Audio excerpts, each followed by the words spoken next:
सृष्टि के भी जन्म के पूर्व एक स्तंभ प्रकट हुआ। इस स्तंभ ने भगवान विष्णु और ब्रह्मदेव को भी अचंभित कर दिया।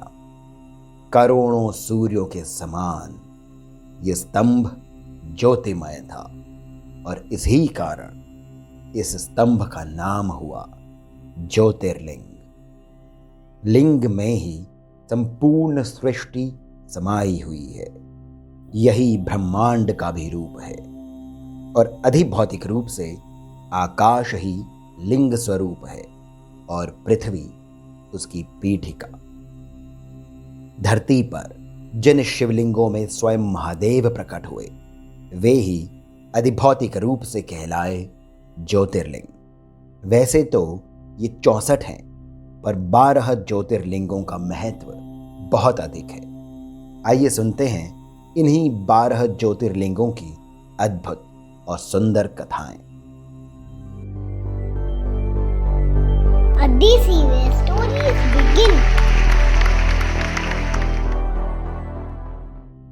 पहला ज्योतिर्लिंग है गुजरात में स्थित श्री सोमनाथ।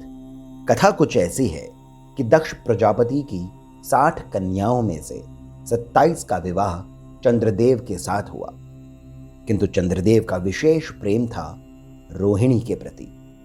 इस कारण जो 26 कन्याएं थीं, उन्होंने अपने पिता दक्ष प्रजापति से इस बारे में बात करी। दक्ष ने चंद्रदेव को पहले तो समझाया, पर कुछ समय बाद जब स्थिति वैसी की वैसी ही रही, तब दक्ष ने चंद्रदेव को श्राप दिया कि तुम्हारा क्षय हो जाए, यानी तुम कम होते जाओ।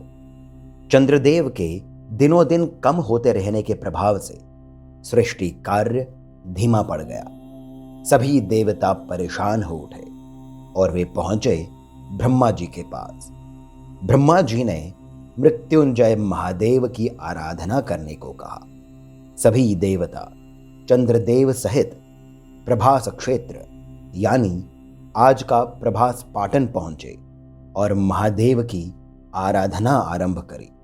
6 महीने और 10 करोड़ मंत्रों के बाद महादेव ने दर्शन दिए और कहा, मैं दक्ष के श्राप का मान कम नहीं करूंगा, पर तुम्हें ये वरदान देता हूं कि जब तुम पूरी तरह लुप्त हो जाओगे तो मेरे ही आशीर्वाद से पुनः तुम धीरे धीरे अपने पूर्ण रूप में आते रहोगे। यही कृष्ण पक्ष यानी मून का वेनिंग फेज है। इसी को अमावस और पूर्णिमा कहते हैं। इस प्रकार महादेव से आशीर्वाद प्राप्त करने के बाद चंद्रदेव की विनती पर महादेव और आद्या शक्ति ने ज्योतिर्लिंग के रूप में वहीं अपना तेज स्थापित किया और यही स्थान आज सोमनाथ कहलाता है।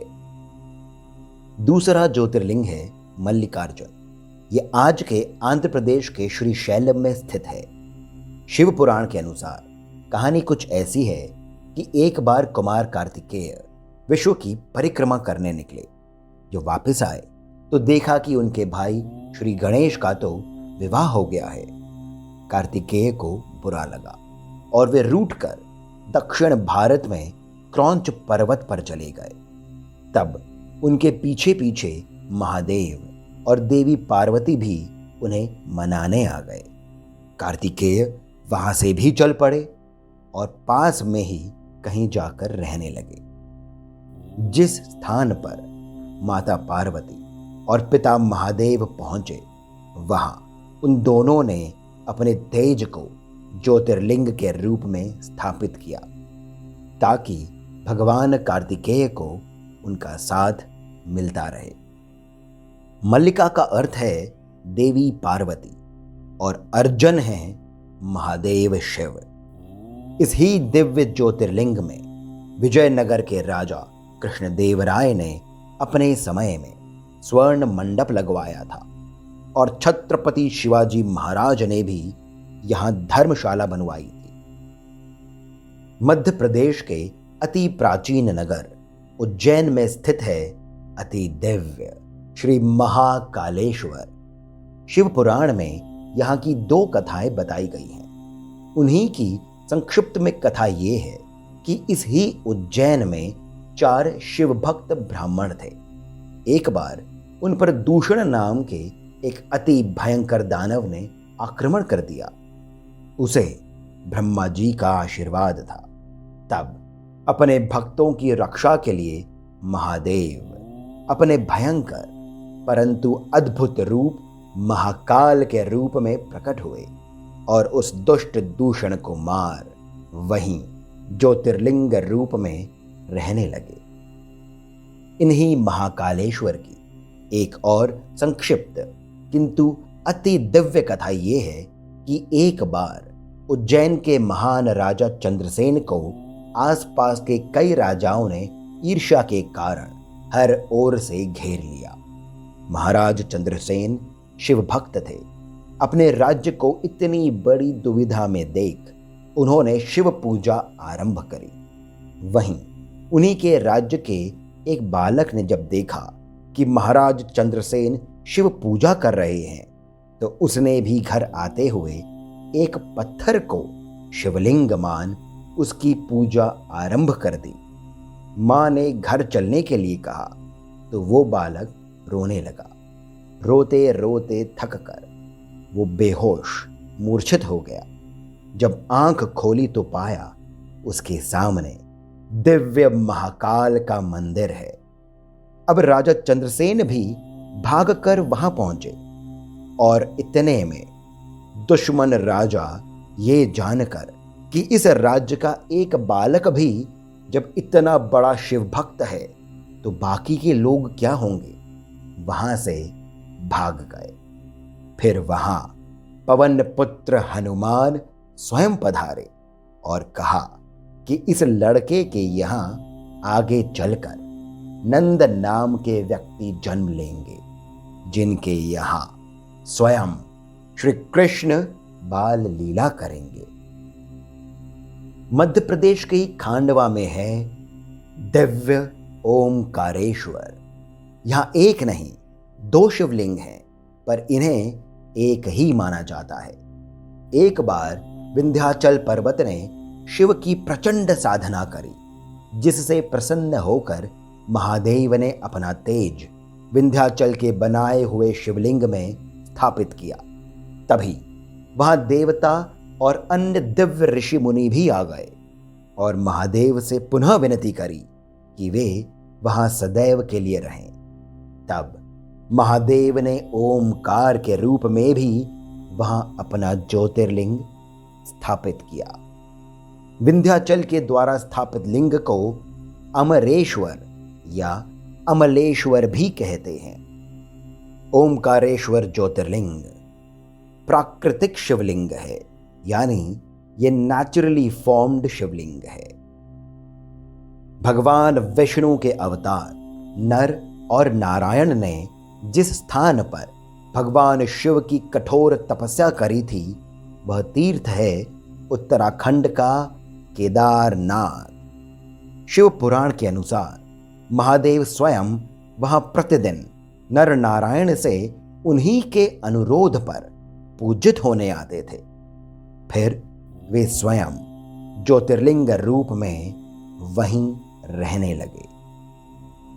शिव पुराण के अनुसार एक बार रावण के भाई कुंभकर्ण का पुत्र भीम ब्रह्मा जी को प्रसन्न कर उनसे परम बलशाली होने का वरदान प्राप्त कर मतवाला हो गया।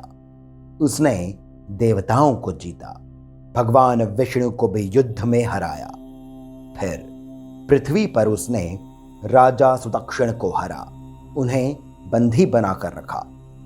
तब राजा की शिव भक्ति और देवताओं के अनुरोध पर महादेव शिव भीम राक्षस का वध कर राजा के द्वारा बनाए गए ज्योतिर्लिंग में वहीं रहने लगे। यह पुणे के पास स्थित भीमा नदी के उद्गम का भी स्थल है। यही ज्योतिर्लिंग भीमा शंकर ज्योतिर्लिंग के नाम से प्रसिद्ध है। विश्वेश्वर काशी विश्वनाथ की तो बात ही अलग है। यहीं प्रलय काल में भगवान विष्णु की नाभि से कमल पर ब्रह्मदेव उत्पन्न हुए थे, जिनसे संपूर्ण सृष्टि की रचना हुई।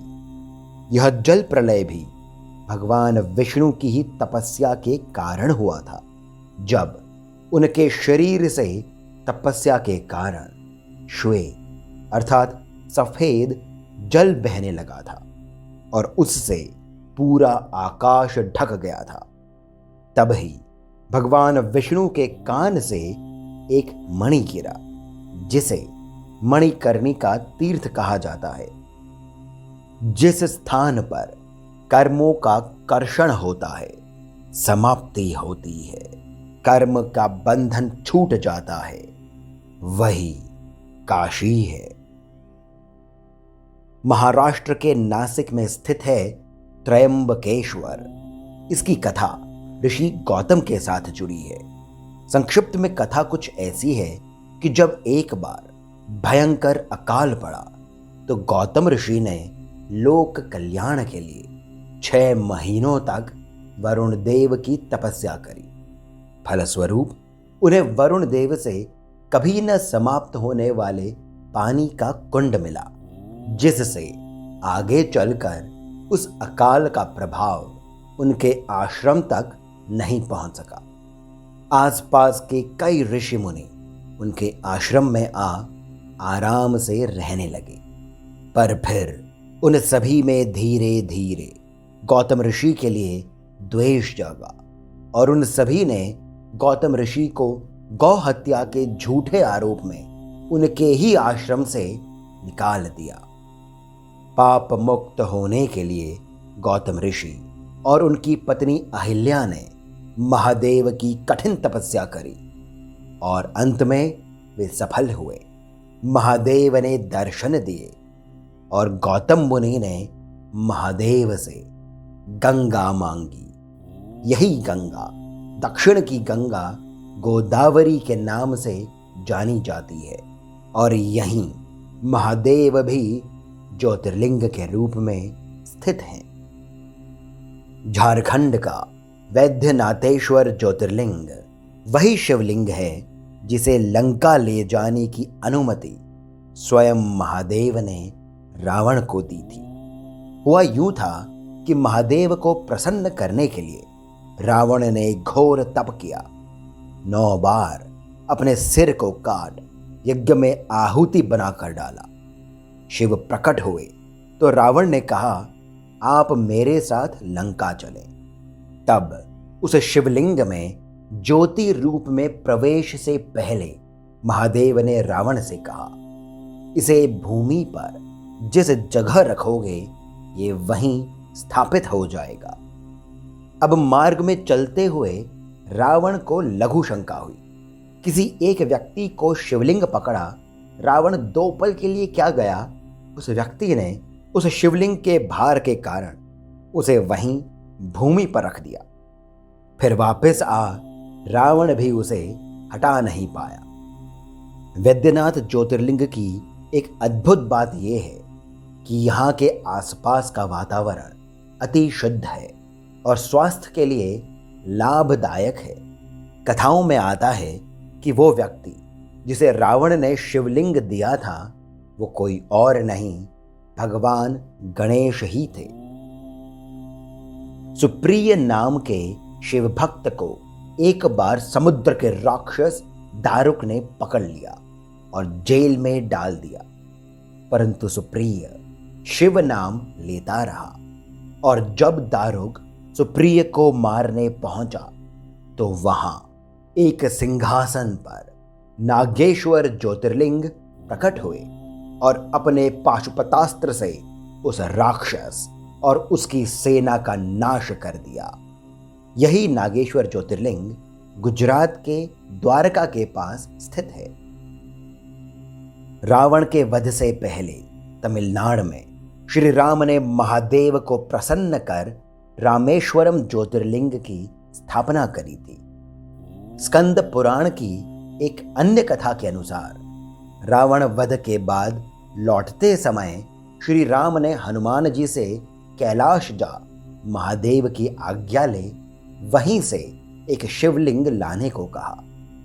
परंतु जो ऋषि शिवलिंग की स्थापना करने वाले थे, उन्हें लगा कि कहीं इतनी दूरी को तय करके आने में पवन पुत्र हनुमान को देरी न हो जाए और शुभ मुहूर्त न निकल जाए, तो उन्होंने जानकी जी से शिवलिंग की स्थापना करा दी। इतने में ही हनुमान जी भी आ गए, परंतु शिवलिंग तो अब स्थापित हो चुका था। परंतु दयालु श्री राम ने हनुमान जी द्वारा लाया गया शिवलिंग भी हनुमदीश्वर के नाम से वहीं स्थापित किया। श्री गिरिश्रेश्वर ज्योतिर्लिंग कहें या फिर श्री घृष्णेश्वर ज्योतिर्लिंग या फिर श्री घुष्मेश्वर ज्योतिर्लिंग, ये एक ही ज्योतिर्लिंग के विभिन्न नाम हैं और ये ज्योतिर्लिंग महाराष्ट्र के एलोरा में स्थित है। इसकी कथा का सार ये है कि एक शिव भक्त स्त्री की बहन ने जब उसी स्त्री के पुत्र का जलन के कारण वध कर दिया, तब भी उस शिव भक्त स्त्री ने अपना स्वभाव नहीं छोड़ा, अपनी बहन को दोष नहीं दिया और जब स्वयं महादेव ने उसे दंड देने की बात कही, तब भी उस शिव भक्त ने मना कर दिया। साथ ही साथ वरदान में उसने केवल शिव भक्ति ही मांगी और इस तरह घुष्मेश्वर ज्योतिर्लिंग प्रकट हुआ। इन सभी 12 कथाओं का विस्तार से वर्णन आपको श्री लिंग महापुराण और श्री शिव महापुराण में प्राप्त हो जाएगा। आशा है आपको इन 12 ज्योतिर्लिंगों की ये 12 कथाएं सुंदर लगी होंगी। यदि ऐसा है तो कृपया करके इस वीडियो को लाइक करें और हमें सब्सक्राइब करें। महादेव की कृपा आप सभी पर बनी रहे।